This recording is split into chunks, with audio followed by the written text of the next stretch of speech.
Bueno, buenos días. Un saludo especial aquí desde la Cámara de Empresarios Latinos a todos ustedes. Estamos saludándolos y en este una nueva mentoría de mujeres en construcción, hoy con un tema súper interesante.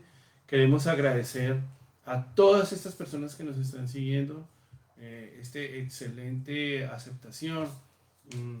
Más de 500 y hasta 700 personas han visto nuestros videos todos los sábados, especialmente a ellas que se conectan y que están pendientes de este video de la cámara. Hoy tenemos unos temas súper interesantes, tanto en la parte empresarial como en la parte técnica. Como lo hemos venido haciendo, la idea es que tenemos 10 sesiones y en esas sesiones vamos a hablar escogimos 10 industrias donde la mujer puede tener un factor relevante. Y también durante esas 10 sesiones estaremos hablando también de los temas de emprendimiento o empresariales más importantes que las mujeres en construcción y en general todas las industrias necesitan para estar operando sus negocios de manera más exitosa. Esos 20 secretos que hemos nosotros venido transmitiendo durante estas primeras sesiones. Hoy hablaremos de un tema muy interesante que son los seguros y cómo registrarse también para el tema de impuestos y por qué los seguros son tan claves y necesarios en este tema de la industria de la construcción. Algunos secretos que deben tener ustedes en cuenta en los seguros. Cuando yo empecé a abrir mi propia constructora aquí en los Estados Unidos, me encontré con la situación que hice la pregunta y me dijeron, si no hay seguros, no hay negocio. Y esa era la posición de los americanos explicándome a mí. Porque muchas veces, y la cultura hispana, desafortunadamente, somos muy dados a no tener esa cultura de los seguros, de no entender la importancia de proteger lo que uno ha trabajado. Es como no ponerle cerradura a la puerta de la casa, simplemente y llana, porque esa cerradura adicional, esa que ponemos de seguridad, ¿no? ¿Eso para qué? Es exactamente igual. No tener los seguros es dejar la puerta abierta para que las personas que se vean afectadas en algún momento por nuestro trabajo vengan por nuestras cosas. Lo mismo la registración. Entonces hacemos y trabajamos con los famosos DBAs y resulta que los DBAs es no poner tampoco esa cerradura, ya que no están protegidos ni nuestros bienes personales ni nuestra familia referente a un futuro, a una futura reclamación por alguien que considere que se ha visto afectado. Pero ¿dónde yo tengo que registrarme? ¿Dónde tienen que saber que yo existo? Eso tiene diferentes niveles. Deben saberlo a nivel local, a nivel de ciudad. Por eso se hace el DBA, ¿no? Es una costumbre de, de hablar con la localidad, decir, mire, yo voy a hacer negocios bajo este nombre. Por eso se llama DBA, Doing Business As. Y básicamente es, llamémoslo como un nickname, como un seudónimo que le voy a poner a mi nombre. Entonces, yo no me voy a llamar Antonio Rodríguez, sino que me voy a llamar Pinturas Rodríguez, por decir algo. Entonces, simplemente para ser más comercial, para que los cheques me los giren a una empresa y generen más confianza. Pero también muchas veces tengo que tener una licencia ocupacional. Y por eso tocamos este tema después de haber hablado de la parte de plomería y electricidad, la importancia de la actividad que yo realizo y cómo eso está regulado. Cada actividad que yo realizo es que hace completamente diferente el mundo después. Porque basado en esa actividad es que están mis seguros, basado en esa actividad están mis impuestos, dependiendo del servicio que yo preste en el tema de franchise aquí por ejemplo, en el tema de Texas, que todo ese impuesto de ventas y todo eso, y la necesidad de presentar el impuesto de franquicia es debido a la actividad que yo realice. También de la actividad que yo realice se generan todas las propuestas y las oportunidades de trabajo, etcétera, etcétera. Entonces, es muy importante que sepan que yo existo también a nivel de esos impuestos de ventas, a nivel del IRS, que todos sabemos, el tío Sam. Entonces, por eso me piden que tenga un IT number si no tengo la posibilidad de tener un social, o que use mi social, pero en el tema empresarial, cuando yo ya formo mi empresa y todo, pido un número de identificación de empleador, que es un EIN, para que me conozca la existencia, el Departamento de Rentas de los Estados Unidos, que es la IRS, y ese es un registro a nivel federal. Entonces, hablamos a nivel local, hablamos a nivel estatal y estamos hablando a nivel federal. Esos niveles deben existir y deben estar permanentemente siendo actualizados y garantizando de que nosotros estamos conscientes de esa necesidad. Pero ¿para qué me aseguro? ¿Para qué me registro? ¿Para qué tengo yo esas asesorías, esos mentores? Pues básicamente la primera y más importante es para proteger mi sustento. Básicamente cuando yo tengo que cuidar el sustento mío, el de mi familia, tengo que tener la garantía de que eso es seguro. Entonces, por ejemplo, para eso tenemos nevera, para que compremos la carne y la pongamos y se conserve y se proteja ese alimento, o el refrigerador, como le dicen en otros sitios, y proteger yo el alimento. Entre más posibilidades hay de que el alimento se dañe, pues tengo que ponerlo ya en el congelador o en el freezer, como dicen, para cuidar el sustento. Lo otro, para ir ganando en el buen nombre de la empresa, para que la empresa diga, oiga, esa empresa es organizada, esa empresa aquí tiene, me mandó su seguro muy bien hecho, me mandó su seguro, me mandó su contrato firmado, me mandó su registro de negocios, etcétera, etcétera, etcétera. Me mandó la W 9, me mandó las 1099, etcétera, etcétera. Todo eso hace que ganemos en el goodwill. Lo otro es lo que llama la reputación o el crédito.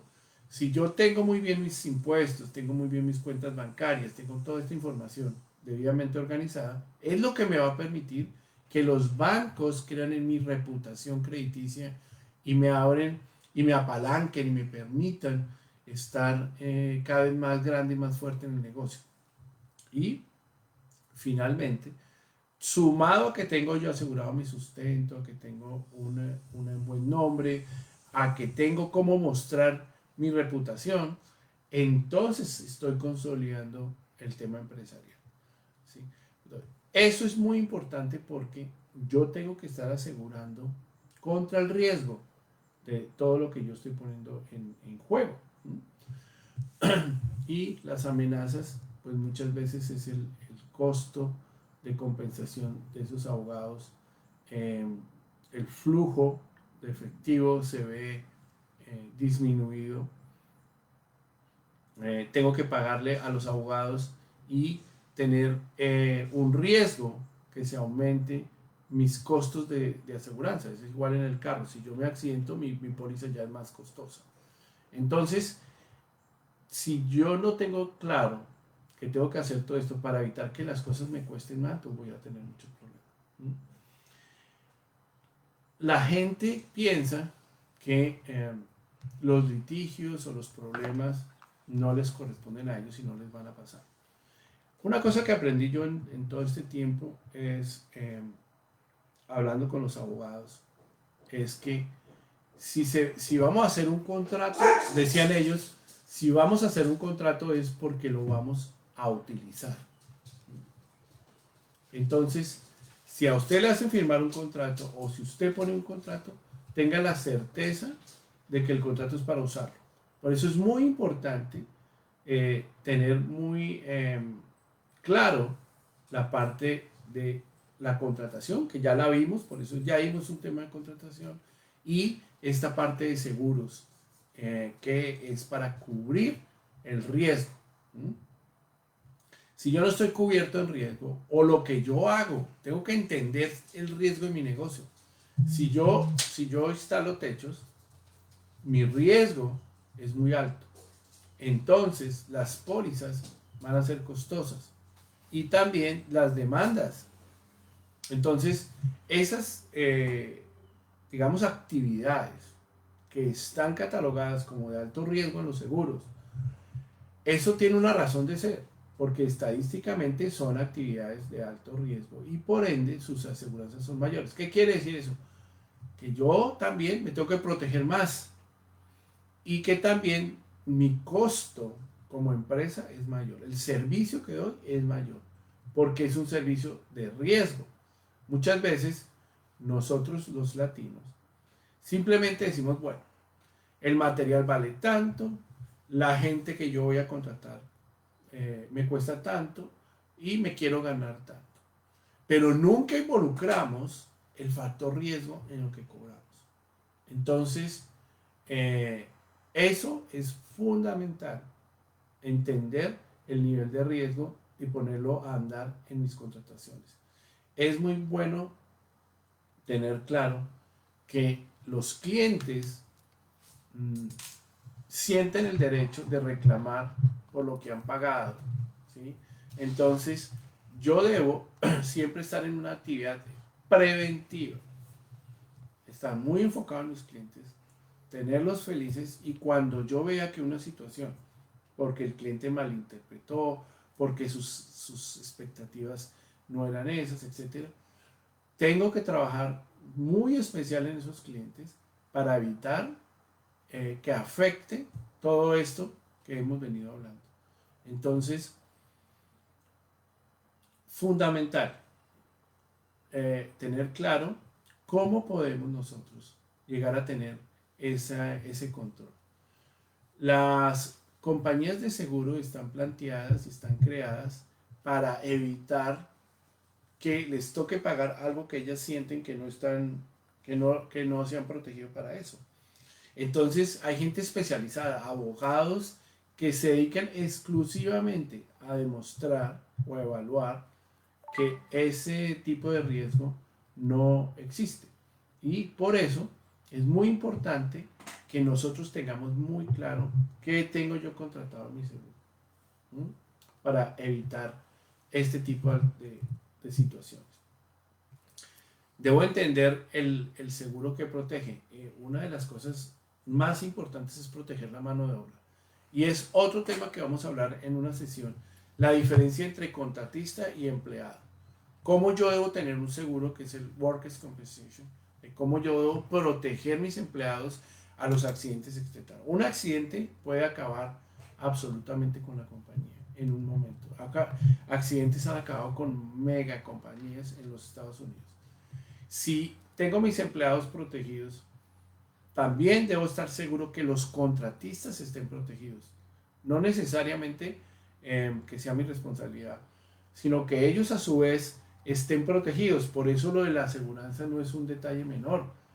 Entonces ustedes van a contratar un subcontratista para su labor y no le preguntan si tienen un seguro, no les preguntan que les den la póliza de liability o de responsabilidad civil, que ya veremos. Pero adicionalmente, no le preguntan a la compañía si la póliza que están usando cubre a lo que ustedes los contrataron. Entonces, si la póliza no cubre para lo que ustedes lo contrataron, es como si no estuvieran asegurados. Entonces se vuelve como un requisito, como, no, tómese la foto para el carnet. Y los seguros no funcionan así. Los seguros tienen una misión mucho más importante y más allá.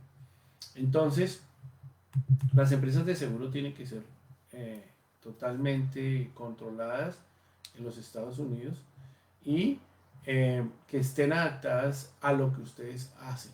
¿Mm? Siempre es bueno tener un agente de seguros propio. Y que usted esté interactuando y que sepa que ese agente de seguros sabe de lo que le está asegurando. Pregunten por cuánta experiencia tienen en la industria que ustedes realizan. si la compañía de seguros es un broker, muchas veces ellos lo que quieren tenerlo a usted feliz es porque le cueste menos. Y muchas veces estos seguros son obtenidos básicamente casi que sin cobertura. Es decir, que cuando usted haga la reclamación no le van a pagar. Ahora, es peor no tenerlos, ¿no? Entonces, es muy importante conocer lo que uno se cubre y siempre, siempre tener un seguro para estar en construcción. Porque la responsabilidad no se diluye. Entonces, si no hay compañía de seguros, la compañía o usted van a tener que responder, pero las responsabilidades no se diluyen. Las compañías de seguros muchas veces consiguen que se lleguen a acuerdos sobre las restituciones que hacen que los ahorros y digamos los pagos que hay que hacer por efecto de un accidente se minimicen dramáticamente y le permitan a usted continuar en el negocio. Siempre mire las exclusiones. Eso es lo más importante. ¿Qué no está incluido? Entonces, si yo tengo una póliza, estar seguro que está incluido. Y me dicen, pero bueno, pero ¿cómo yo sé eso? Si esos son contratos de 40 páginas en inglés. Miren, la mejor manera en hacer esto que fluya es que usted tenga un contrato. Usted garantice que el que lo contrató le escribe absolutamente el alcance de lo que usted quiere hacer, de lo que debe hacer. ¿Cuál es su contrato? Y usted toma lo que llaman el scope, ¿no? Que está claramente, lo resalta usted ahí en un marcador o simplemente lo transcribe en un correo y se lo envía a su agente de seguros. ¿Qué quiere decir usted? Le está diciendo al agente de seguros, protéjame esto. ¿Qué pasa cuando ustedes contratan a los agentes de seguros? Les dicen, yo soy pintor, yo soy de concreto, mándeme una póliza para drywall. Pero no le dice, por ejemplo, que usted adicionalmente que coloca drywall y todo eso, también coloca la insulación o lo han contratado. Oiga, ya que va a poner el drywall, póngame la insulación, póngame el drywall y ¿por qué no me hace el favor y de una vez me pinta? Usted sigue siendo una compañía de drywall y se dejó tentar por digamos, el nivel de contrato que le querían hacer. Entonces usted tiene que tomar esa descripción primero para protegerse al ejecutar el trabajo. Mire, esto es lo que me contrataron. No me contrataron, el contrato dice drywall y yo le dije a usted que tenía que pintarlo. Que le pongan que lo tiene que pintar absolutamente todo. Y eso se lo pasa a su agente, que a su vez, al recibir eso, tiene que contactar a las empresas de seguros y garantizar que la póliza le cubre eso que usted está haciendo. No importa si la póliza, es que subió $10, que subió $15, usted, uy, no, pero ¿por qué me subió 10? ¿Por qué me subió 15? No, déjemelo como lo veníamos pagando, que yo no quiero pagar más. Eso lo que está haciendo es evitar las exclusiones. Siempre aprenda sus códigos. Es algo que hemos hablado en repetidas ocasiones, que la construcción tiene unos códigos.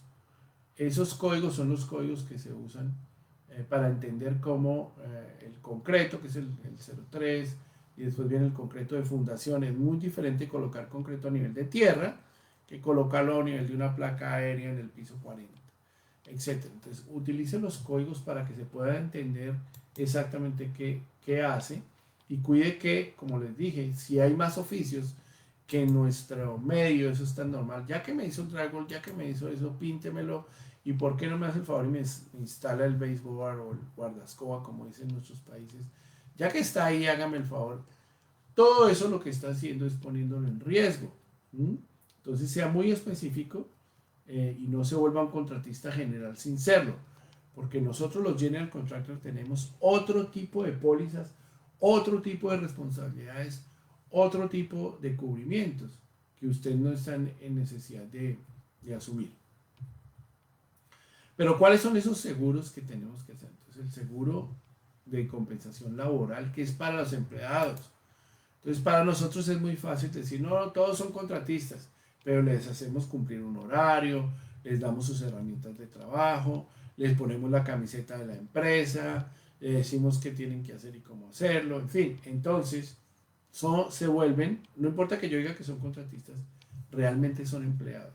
Y por ende, la póliza que los tiene que cubrir es una póliza de Workers' Compensation o de trabajadores. Los seguros de responsabilidad general o de General Liability también deben estar presentes. Nos ponen los montos, nos dicen de cuánto, etc. Y esto hace que sea fundamental hoy en día entender esos cubrimientos porque son parte de los contratos, pero saber que estamos protegidos a que los contratistas tengan unas lesiones personales, accidentes o daños por negligencia. Ahora, ellos deben también tener su póliza. O sea, esto debe ser una cadena de protección. Si el contratista no tiene su protección, automáticamente el suceso se viene a mi protección. Y así sucesivamente. Entonces, es muy importante entender que en la medida que mis contratistas estén protegidos, yo estoy protegido. También los automóviles deben estar protegidos por obvias razones, porque va el personal, porque van las herramientas, porque va el conocimiento también ahí, porque son activos de las empresas, ¿sí? Así como otros seguros como el Building Insurance, que es el que protege el edificio en proceso de construcción, si se incendia, si le pasó algo. Si ustedes tenían ahí sus materiales almacenados y se dañan, usted puede ir donde el dueño y decirle, oiga, necesito hacer un reclamo al Building Insurance porque se dañó mi material. No es que le diga, uy, de malas tiene que traerlo, etcétera, etcétera, etcétera. Por eso ustedes deben documentar cómo lo almacenan, dónde lo almacenan, mirar los contratos, si ahí dice es a riesgo suyo, entonces si es a riesgo suyo, sepa que hasta dónde quiere correr riesgo o no almacenar esos materiales ahí. También existe el Umbrella Insurance que los cubre más y les da una protección adicional. Nosotros siempre hemos tenido un Umbrella Insurance porque hemos tenido, digamos, la necesidad en proyectos federales o en estas reconstrucciones que hemos hecho de proyectos muy antiguos, no tener un Umbrella Insurance debido a la capacidad de que aparezcan situaciones especiales es casi que muy irresponsable. Entonces, no siempre tener el seguro más barato es el adecuado. Hay trabajos que por su complejidad hay que tener un Umbrella Insurance y el trabajo lo paga. La diferencia no es representativa con respecto a lo que sí se está cubriendo. Hay que asegurar los equipos. Los seguros de los equipos tienen su complejidad. Por ejemplo, si el equipo está de fácil remoción, si es portable, tiene un seguro muy diferente si el equipo está amarrado a la estructura del edificio. Por ejemplo, un ascensor en el sitio de trabajo, su seguro es muy diferente a un equipo de un martillo que yo estoy moviendo por toda la obra. Y tener también proteger, si yo tengo un producto especial, si yo tengo algo que es único, proteger ese producto contra el robo intelectual y otro tipo de cosas que a veces están pasando. Entonces, como vieron, el tema de asegurarme es súper importante.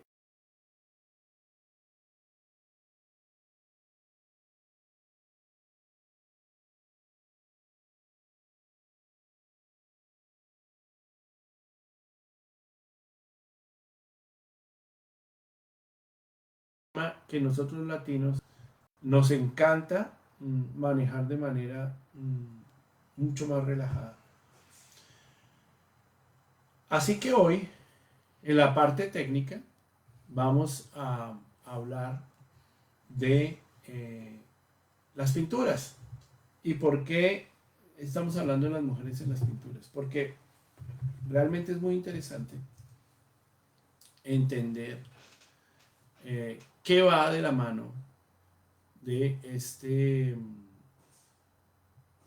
de esta disciplina que requiere mucha dedicación, mucho cuidado, porque las mujeres se ven muy hermosas muchas veces, no solo porque ya tienen su belleza natural, sino porque a veces se hacen sus ayuditas que se han desarrollado en siglos y siglos para admirar su belleza. También los hombres hemos aprendido a veces a ese tema de la vanidad, ¿no? Un poco. Pero para que esas mujeres sean tan hermosas, usan sus maquillajes, etcétera.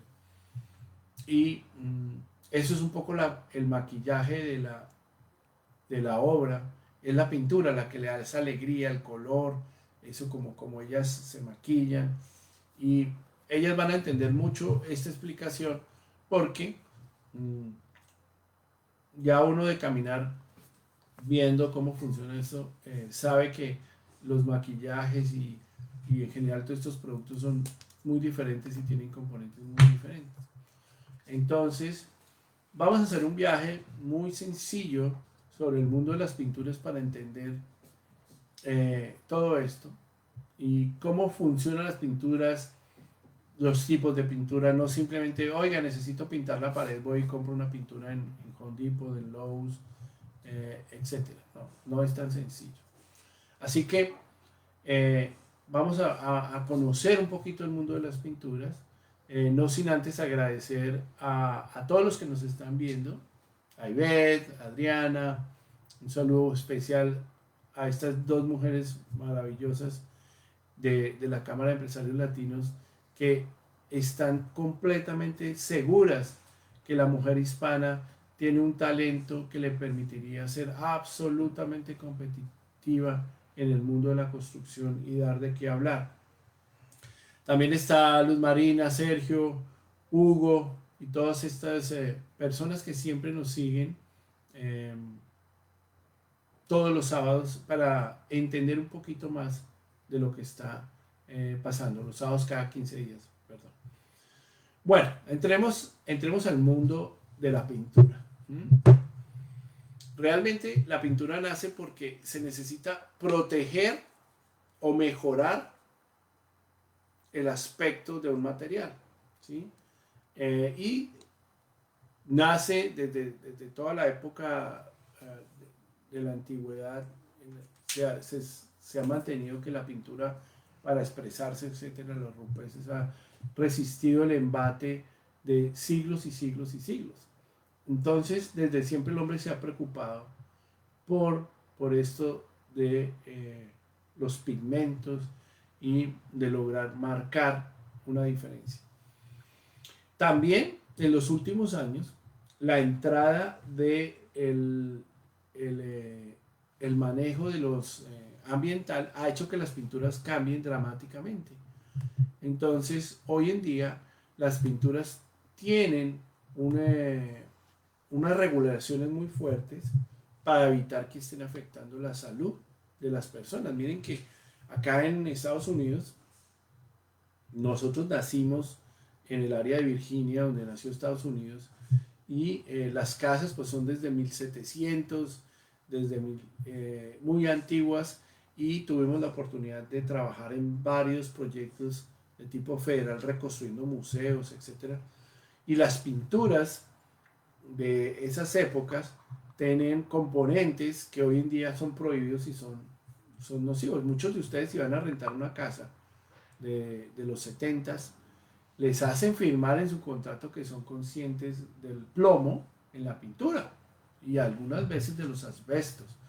Entonces las pinturas han evolucionado, pero hacia proteger la salud del ser humano en sus contenidos. Entonces vamos a aprender un poquito cómo el producto final tiene unos componentes que es los pigmentos, que es lo que hace que se vea, las características, tienen unos aglomerados que son los que unen esos pigmentos y también le dan otras características a las pinturas, y finalmente tienen un medio, es decir, como el que hace que la pintura esté en estado líquido para pasar a evaporarse y volverse un estado sólido, ¿sí? Entonces la pintura siempre va a hacer una transición entre su estado líquido y su estado sólido. ¿Mm?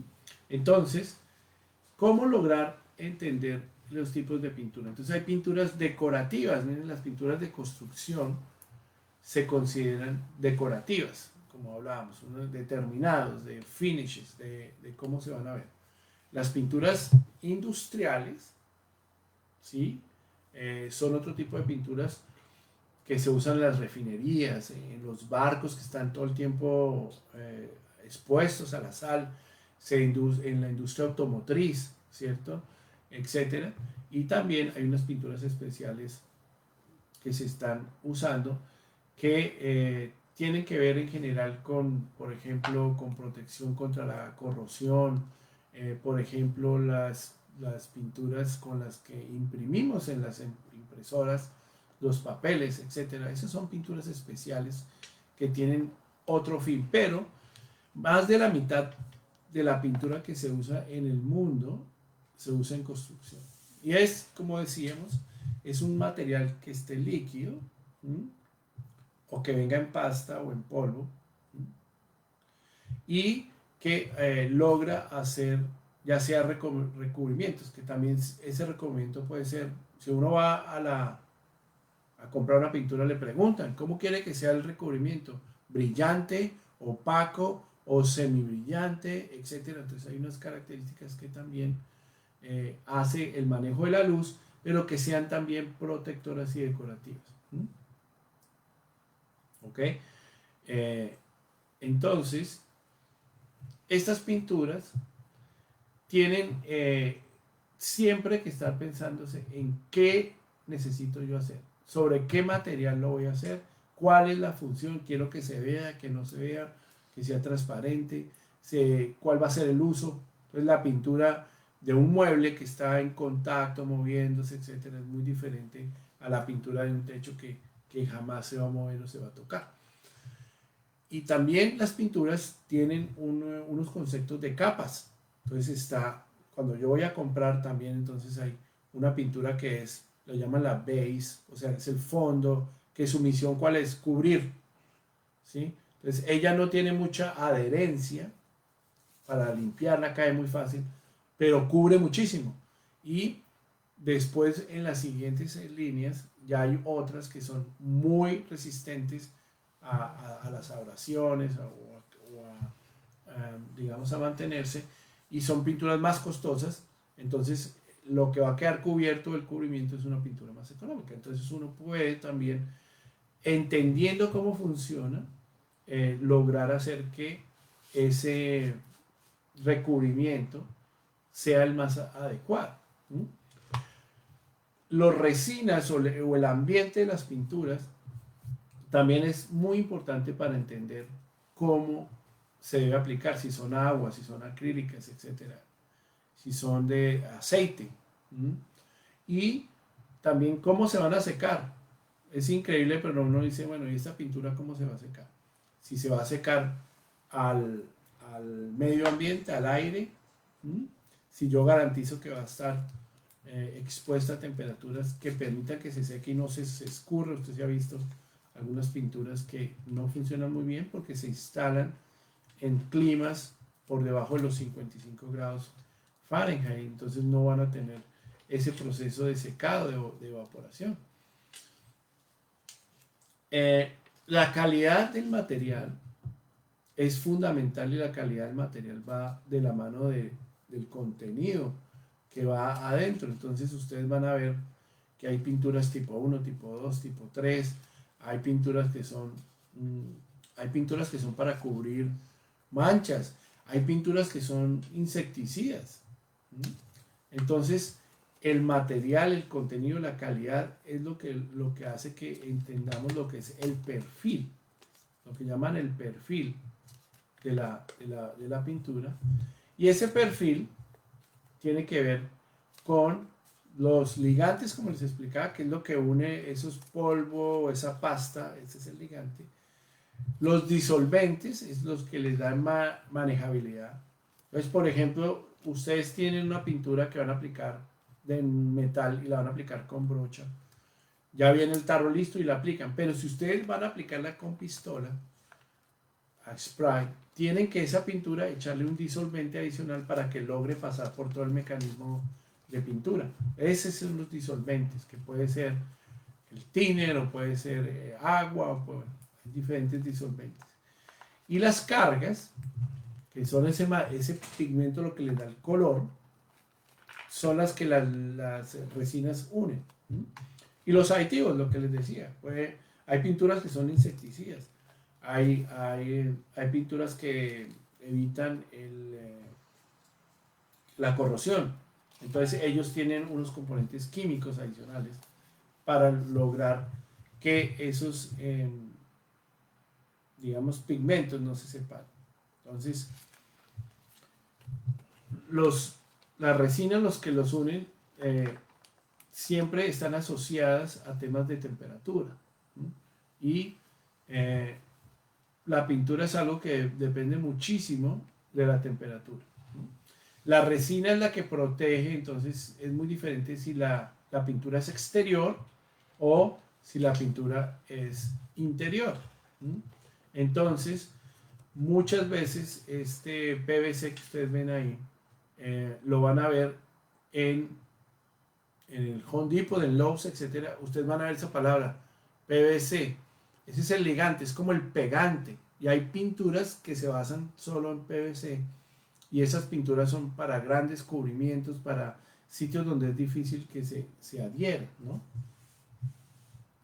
Ya cuando estamos hablando del tipo de pinturas que vamos a usar y cómo va a ser la calidad de ellas, entonces ahí es donde tienen que verse las resinas.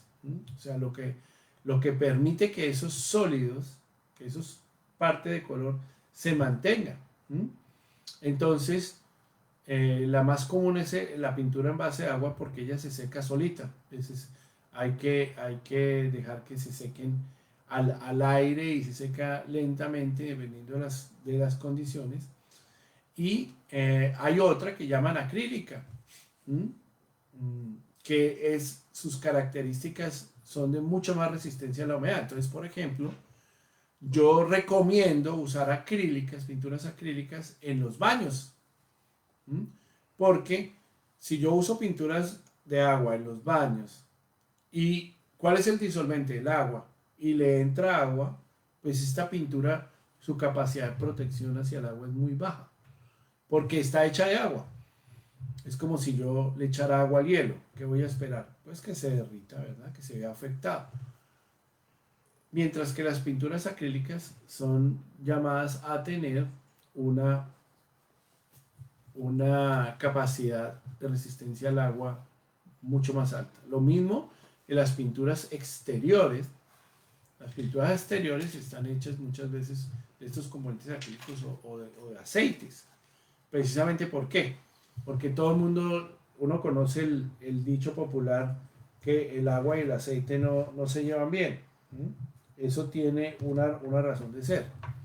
En las pinturas utilizan ese adagio y entonces saben que las pinturas con base en aceite van a ser resistentes al agua. Entonces las pinturas exteriores tienen esa ventaja y su proceso de disolvente es un basado en una evaporación como el de la gasolina, ¿sí? Que la gasolina, pues los tanques y todos son cerrados. Si ustedes las llegan a abrir, ella se evapora, digamos, no se seca. Entonces son cambios muy rápidos, químicos, etcétera, que existen en estas pinturas.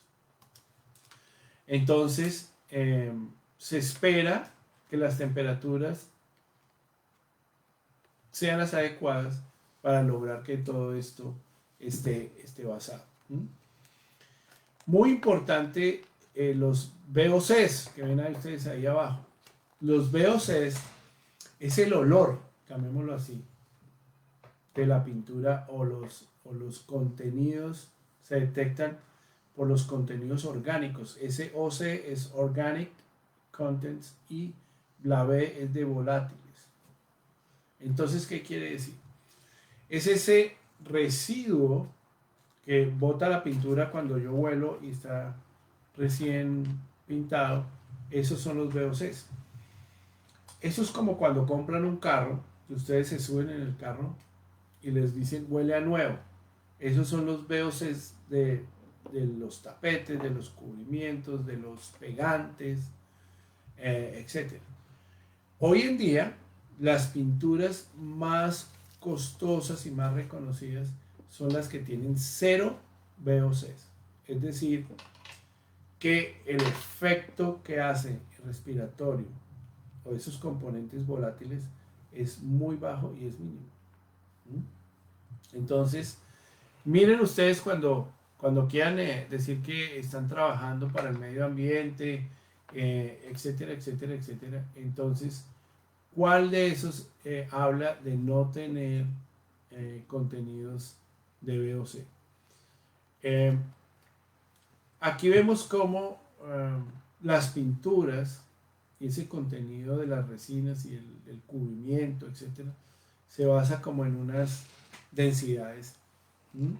Entonces, cuando dicen, no, es que esas pinturas sí cubren mucho, esas pinturas buenísimas, eso cubre y funciona muy bien, es porque sus redes son más pegadas. A la izquierda, por ejemplo, es característico de los colores claros, ¿no? Entonces, y a la derecha está un color más oscuro y tienen que ver con la pintura líquida y las partes sólidas. ¿Qué es lo que sucede cuando tenemos colores oscuros y no los podemos cubrir con el blanco? Y si no, toca echarle más manos porque tiene un rojo, es eso, ¿no? El cubrimiento está asociado a la capacidad de la formación de ese film que llaman, ¿no? Y la reticulación de las resinas. Pero yo, como les digo, esto es un poco técnico, entonces estoy tratando de contarles los componentes de las pinturas. Es bien interesante el material que yo estoy utilizando para disolver, ¿no? Muchas veces esos materiales para disolver nos los venden ahí mismo. Entonces uno dice, bueno, yo he estado usando el thinner o lo que me recomendaron y todo, pero lo que es realmente importante al disolver la pintura es la dosis o la cantidad que yo le estoy poniendo, la relación. Entonces, como uno ve aquí, la idea es que si hay mucho contenido disolvente, como está en la primera figura, es más difícil que la pintura cubre, porque la tendencia es hacer esto que estamos viendo acá. Entonces, en el primero, que es una pintura, digamos, en base en agua, ¿sí ven? O hecha en agua, lo que va a pasar es que cuando el agua se disuelve, va a ocurrir esta acomodación, digamos, y quedan unos espacios entre la pintura, y entonces cuando ustedes ven la pintura, si ustedes se acercan a ver la pintura, entonces ven como una parte más gruesita y de pronto ven como unos blancos que se notan como el oscuro, el clarito, el oscuro, el clarito, porque es echar agua. Las pinturas acrílicas con bases mucho más fuertes, inclusive resistentes al agua, como yo les explicaba, su acomodación es muy diferente porque ella ya viene, digamos, acomodada para lograr un cubrimiento perfecto, y cuando ella se evapora simplemente se consolida muy bien y se evita. Eso pasa también cuando la luz, entonces, entra de diferentes maneras y se ven las cosas. Entonces, acá en Estados Unidos utilizan unos acabados rústicos en los muros que no se utilizan en nuestros países tan frecuentemente. Y ese acabado rústico permite, realmente se hace para cubrir, digamos, emparejar un poco el efecto del drywall y la luz y hacer que la pintura se vea mucho más pareja. Entonces, es muy importante en esto de las pinturas entender el uso para la cual yo voy a destinar la pintura y poder cubrir este tipo de usos, ¿no? ¿Qué pasa en la construcción? En la construcción, básicamente estamos usando o nos hablan de dos usos principales. El uso interior y el uso exterior. Entonces, este uso exterior es muy diferente porque los materiales son muy diferentes. Entonces, pensemos en el uso exterior, el material que voy yo a utilizar o sobre dónde voy yo a, digamos, a pintar. Voy a pintar sobre madera, voy a pintar sobre metal, voy a pintar sobre concreto, voy a pintar sobre ladrillo, porque el ladrillo también lo pintan, etc. Entonces, en la pintura exterior, yo debo tener muy en cuenta el material sobre el cual voy a pintar. Es muy diferente la pintura para pintar un deck. De hecho, ustedes llegan a Home Depot o a Lowe's o a cualquier sitio y ven que las pinturas de decks están aparte. Que pintar madera exterior, ellos tienen otras pinturas aparte. Es decir, cuando voy a pintar al exterior, tengo que tener muy en cuenta sobre qué voy a pintar, a qué material voy a cubrir. Y la pintura va a depender muchísimo de eso.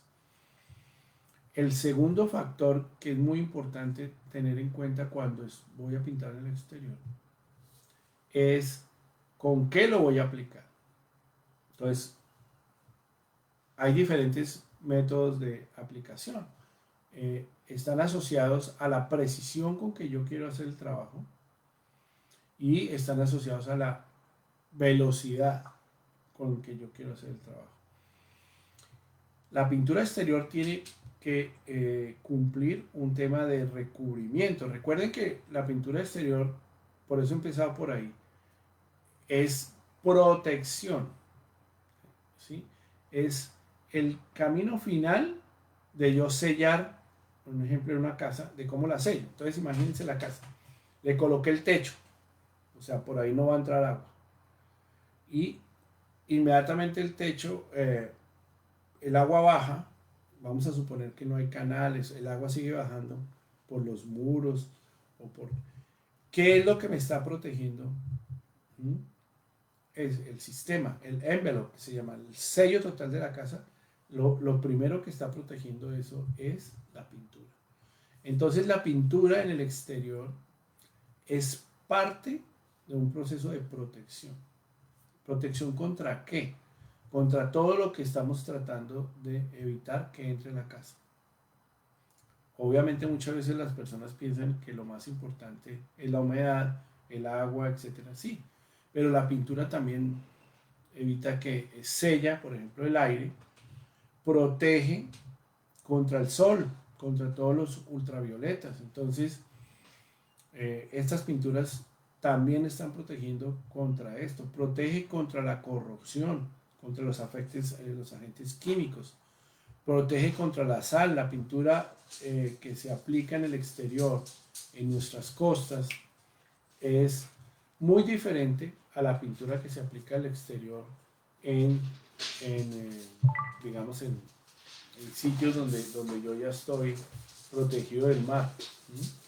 De otra parte, es muy diferente si estamos en el interior donde llueve mucho, donde hay viento, entonces la pintura es esa primera capa de protección contra, contra todo lo que yo voy a hacer. Entonces, la pintura exterior tiene una connotación de decisión de compra muchísimo más importante, que es contra los agentes externos. Por eso ustedes ven que a pesar de que hoy en día casi que podemos llegar con una carta de colores de cientos de miles de colores que se fabrican, que ya saben perfectamente cómo se fabrica, que las dosis que hay que hacer, las pinturas exteriores, ustedes no pueden conseguir, digamos por así decirlo, la misma, el mismo tipo de pintura que en el interior. Entonces, es muy importante si yo voy a aplicar con brocha, porque las brochas tienen unos anchos.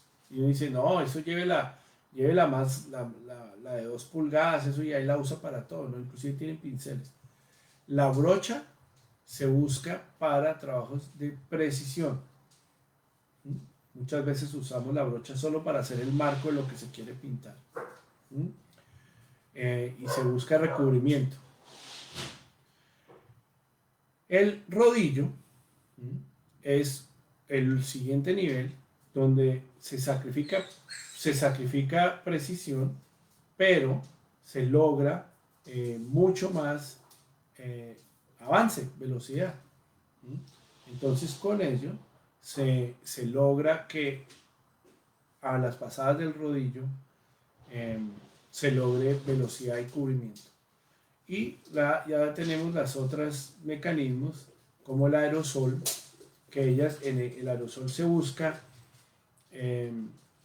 velocidad máxima, ¿sí? Pero se busca que esté parejo, que no haya rastros de la pintura, que sea muy muy limpio. Y se sabe que el desperdicio en este tipo de pinturas es mucho mayor. Entonces se sacrifica cantidad, pero se sacrifica el aspecto, el terminado. Entonces, eso son las exteriores.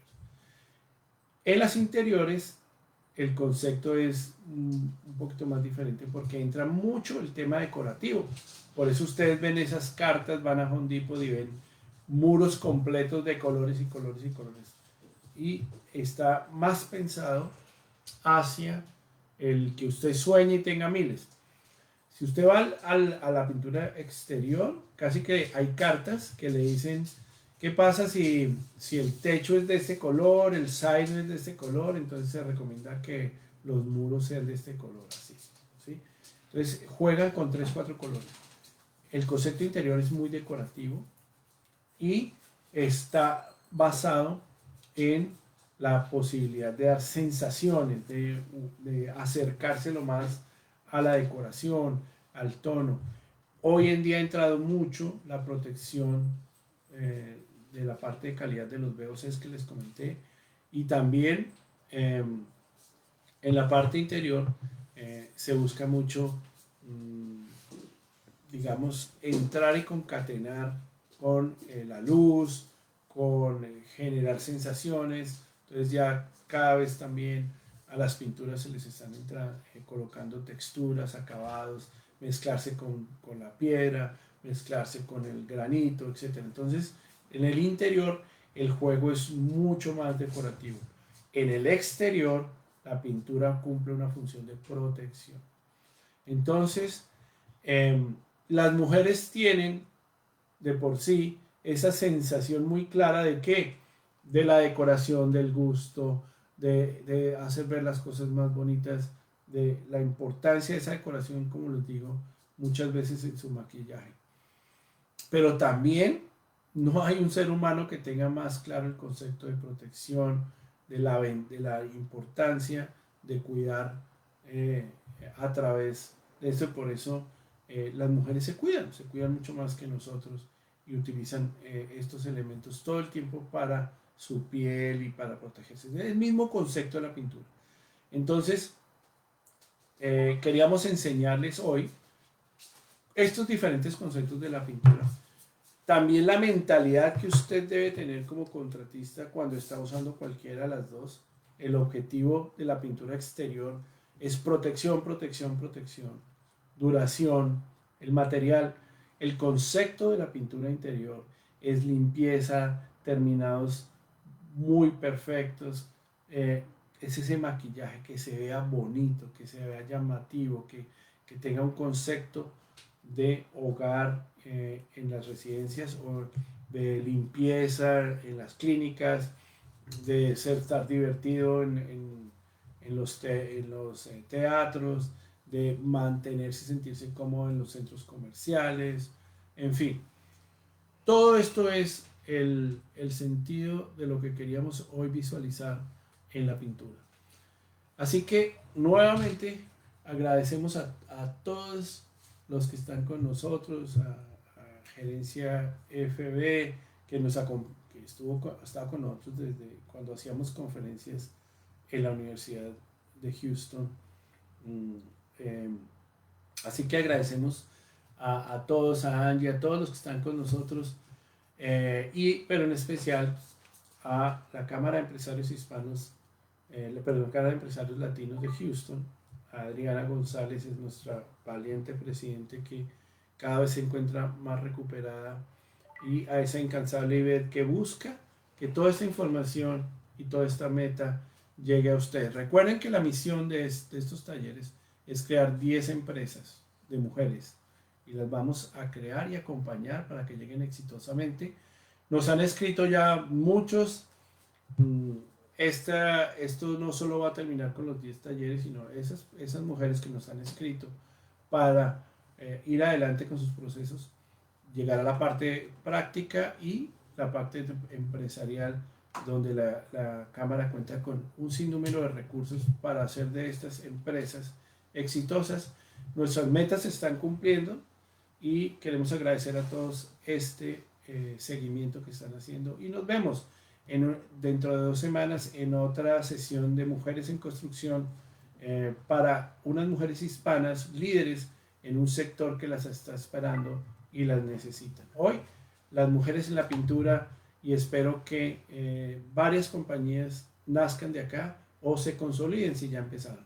Un abrazo a todos y todas de parte de la Cámara, de parte de la Asociación Hispana de la Construcción de Texas, de parte del Grupo Magna, que nos hemos unido a través de su iniciativa WALK para que las mujeres tengan un espacio especial en el sector de la construcción.